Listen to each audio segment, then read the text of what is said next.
Mesdames et messieurs, je vous prie de recevoir Théisson.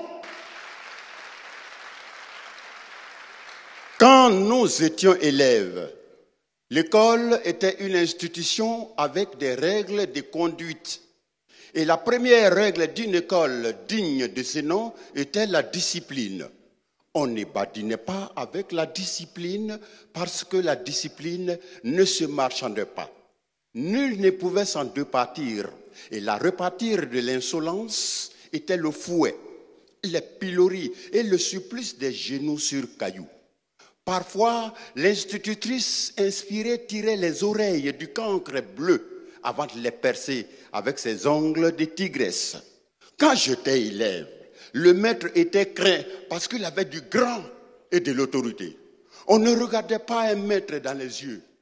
On ne ripostait pas au cou du maître, aussi cruel fut-il, parce que l'apprentissage passait par la douleur, et la douleur ne faisait pas mal au droit de l'homme. Elle était la sanction de l'échec. Quand nous étions élèves, nous balayions la cour de l'école à tour de rôle.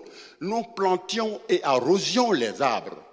Nous montions le drapeau à tour de rôle et chacun était pressé de se mettre au pied du grand-mât pour entonner l'hymne national. Ah, le drapeau, symbole de la patrie, était plus qu'un morceau de tissu multicolore. Il était la raison d'être de tous et de chacun. Parce qu'on pouvait laisser sa peau pour ce drapeau. On pouvait faire la peau à l'ennemi pour ce drapeau. Le drapeau pouvait immobiliser un passant, aussi pressé fut-il. Le droit des enfants n'est pas un droit plaisantin, mais certains passages sont un peu trop taquins et enfantins. Ce baratin qui déifie nos diablotins sur l'autel de la bêtise est devenu la hantise du monde civilisé. Et le monde civilisé, c'est celui dans lequel l'enfant peut tutoyer son père avant de lui claquer la porte au nez au nom de sa puberté. Le monde civilisé, c'est celui dans lequel l'enfant peut menacer sa mère en citant la linéa de la liberté au nom de ses 18 ans. Mais gare à mon fils, un élève peut donner un ultimatum à son enseignant et marcher sur les pieds du conseil de discipline. À qui la faute?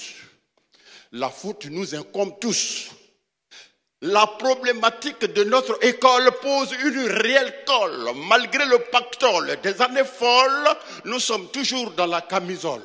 On rafistole, on copie et on colle mal. On décolle comme on bricole, sans user de bémol. Aujourd'hui, notre école ne fait plus école. Je vous remercie.